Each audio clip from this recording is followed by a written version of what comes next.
So I think we covered this one actually fairly well earlier when you were talking about what's something you wish people would stop asking. Like, stop asking what the best things are.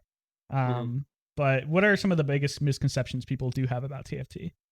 So I actually have a better answer for this one. One of the things about TFT I don't think a lot of people realize is just how interconnected every system is. And to be honest, we're still learning just how interconnected every system is. Because one of the most common things you get is like, you guys should just add this champion. You guys should just add this thing. And it's like, well, wait a minute. Even from Galaxies to Galaxies Part 2, we added 5 more champions to the pool, right? One of each cost. That alone changed the entire viability of like, can you hyper roll for 1 cost? Can you hit your 3 stars? We saw 3 stars per game go from like an average of 18 down to like 3 by adding 1 unit in each pool. Changing the bag drop from, I think it was level 5. There used to be 40% chance to get a 2 cost. We dropped it to 35. That simple 5% drop, massive ramifications to the rest of the game. And then all of that then takes into, okay, so then when do you level? And like when you level changes the entire pace of the game. Everything is so interconnected. And this is why, like, one of the funnier things is like I get is, why do you balance the game so much? Why do you change everything so much compared to like say a Hearthstone or even League? Like League doesn't balance nearly as much stuff as we do. And again, the answer is because every piece of content is in every game. In League Right. of Legends, if Olaf is overpowered, you ban Olaf or he might not show up. In TFT, if Olaf is overpowered, he's always there and he's completely screwing the game over. And so TFT is like this super tight knit system tied to system, tied to system, tied to system. It's honestly like, if you ever want to be a systems game designer, it's like the S plus tier challenge. But a lot of people are like, yeah, just add a new champion. That'll solve everything. And you're like, dude, no. We need another Chrono. Get on it. Add Chrono Bard or something. Can't we just add Void Staff? That'll be fine. That way we have magic penetration. Okay, well if you do that, then that means sorcerers have to go down, and that means Mystic is. It's just like domino effect. Yeah. Right. Well, this was something I had some suggestions for Mort, but I'm gonna go ahead and make those later. We had a whole list of items that we're gonna blackmail you into adding into the game, but I guess we'll just forget about that. But yeah, but even we didn't really understand the ramifications of like going from 52 to 57. You know, we were trying to like adjust the bag systems. We finally got it in a good spot for 52, and then we shifted to 57, and it's like, oh crap. So now we're starting to think like, God, maybe we always have to have the exact same number of champions at any given time. What does that mean for our content releases? That means we can't drip new champions in because we're locked at a certain number unless we also pull. And again, that's why I keep going back to, like, we're still learning about this genre as we go a bit too. That was what you said about the every bit of content is in every game. That really just hit me, and I was like, I didn't think about that when comparing it to a game like League, where it's like, hey, in League there can be some broken stuff, but at least it's not in every game. But for TFT, you're 100% right. It's I like the Hearthstone comparison, right? Where like there can be an overpowered deck, like, you know, Patron Warrior. Sure, okay, fine, but not every game's going to have a Patron Warrior. There's going to be a lot of them, but some games won't. Again, TFT, every item, it's in every game. Yeah, so that was a perfect answer to that question. And I wanted to just bounce off of that with another League comparison for some of the people who don't play TFT in the audience.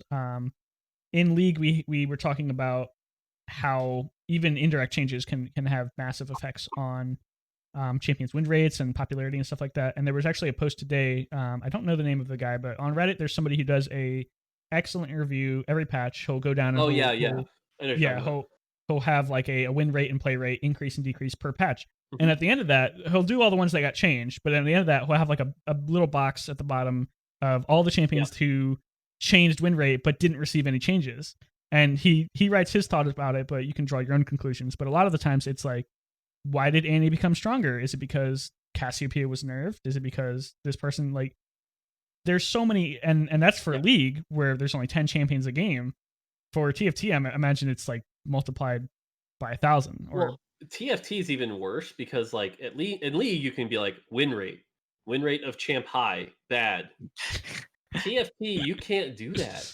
Yeah. Like the best example I have is Shadow in Rise of the Elements. There was a patch where it was actually like really good. The win rate at stage 5-1 was like 70%. The very next patch, we didn't change anything, but players caught on to it and they're like, we changed other stuff around it, so Shadow became better.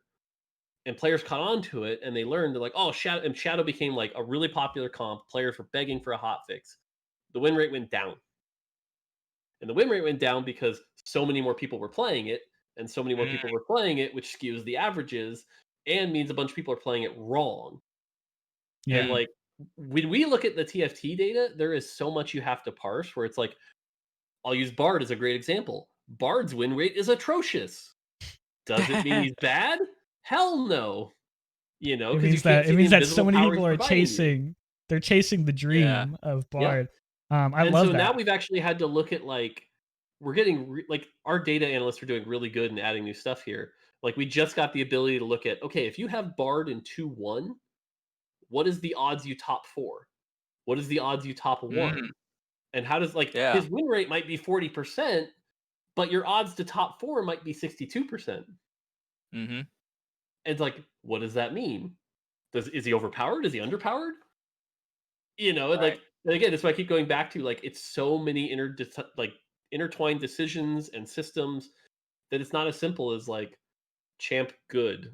Yeah, I don't envy people, the data scientists at Riot at all. We actually have Blastoise coming on next week, fingers crossed. Mhm. And he doesn't currently work in or he works in R&D right now, but he Yep. spent a lot of time as a data scientist, so we're gonna get to talk to him a lot about like more specifics about data. But it's gonna be a good conversation because, like you said, like there's so much to parse. Like Yep. there's for TFT. I don't think he works on TFT. He works on I don't know what he exactly works on. We'll figure that out. Yeah, yeah. He But Well, works in R&D. I That's mean, yeah, and yeah. that's the thing, even with data, right? Like you could have all the data in the world, but how you choose to interpret that data is Yep. just so dangerous. yeah, I'm actually a pretty big data skeptic where I'm like, yeah, but have you thought through all the reasons why you got this data? Yep. And so yeah, yeah. it's and that's the thing. Like one of the reasons players are like, "Oh, can you share with the data with us?" I'm like, "Nope," because the first thing you'll do is go number high, bad, and I'm Yep. like, "No." Yeah, yeah. It's so good because Context. that's exactly what has happened with League, where League has some of the most in-depth data websites, like third-party data websites that I've ever Hmm. seen, where you'll have win rates of specific keystones or specific Yep. items that people build. And the first thing that people don't look at when they see that is they don't see um the play rate. They don't look at the how many people are actually playing this. Yep. So it's just yeah, it's so easy to misinterpret data. I'll start to wrap my tangents up because I know we're going long. Let's try to get through these last few questions and then we'll sign off. So this is actually a good question going off of that. What does influence changes on TFT? Like what percentage is player feedback versus the actual data that you look at? So it's actually three things. The first one is, as you said, player perception. We're listening, and players are like, "This is too good." Okay, cool. We hear you. We know what the player perceptions are. We read all the tier lists that people make. We see all the stuff. Okay, cool. That's player perception. The second is the data, and we can look at the data and be like, okay, cool. So like, hey, it says Darkstar. The data says Darkstar's overpowered, but no one's playing it.